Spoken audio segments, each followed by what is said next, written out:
જો આપણે એક સરસ મજાનો ટાસ્ક લઈને આવ્યા છે, આની અંદર એક બોટલની અંદર મેં ફુગ્ગો મૂક્યો છે અને આ ફુગ્ગો જે છે એને આપણે નાનો કરવાનો છે.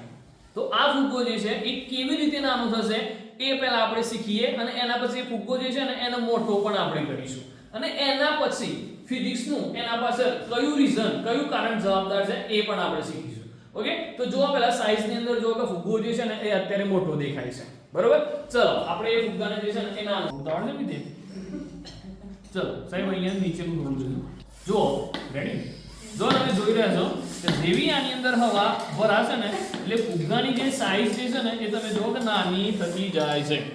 બધું પૂરો થોડી તમે જુઓ ફુગ્ગાની જે સાઈઝ છે ને નાની થતી જાય છે.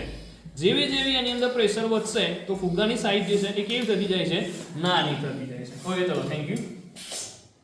જો ફુગ્ગાની સાઈઝ કેવી થઈ ગઈ, ફુગ્ગાની સાઈઝ કેવી થઈ ગઈ, નાની. મતલબ કે પ્રેશર વધ્યું તો એનું કદ શું થયું, ઘટ્યું છે, બરોબર. હવે જુઓ કે આનું રિવર્સ કરીએ આપણે કે પ્રેશર જે છે એને ઓછું કરીએ, બરોબર. પ્રેશર જે છે એને ઓછું કરીએ તો એનું કદ જે છે એ વધે છે કે નહીં એ આપણે જોઈએ. ચલો 1 2 3 સ્ટાર્ટ. જોજો એનો ફુગ્ગો જે છે ને એ બહુ મોટો થઈ ગયો. ઓકે, તમે જોયો કે ફુગ્ગો જે છે એ શું થઈ ગયો, મોટો થઈ ગયો. તો એના પાછળ ફિઝિક્સનો કયો કોન્સેપ્ટ કામ કરે છે, આપણે બોયલનો નિયમ. બોયલનો નિયમ એવું છે કે ભાઈ પ્રેશર અને કદ સોરી વોલ્યુમ બંને એકબીજાના કેવા છે, વ્યસ્ત પ્રમાણમાં છે. જો પ્રેશર વધશે તો વોલ્યુમ ઓછું થશે અને પ્રેશર ઘટશે તો વોલ્યુમ શું થશે, વધશે.